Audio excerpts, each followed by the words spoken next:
Usa la función retrasar fin para programar el inicio de lavado en tu equipo.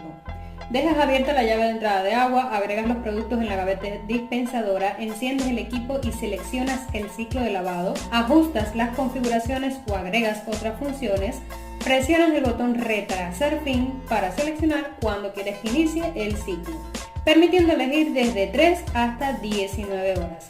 Para finalizar, presiona el botón inicio, en este caso iniciará el ciclo de lavado después de haber transcurrido 3 horas.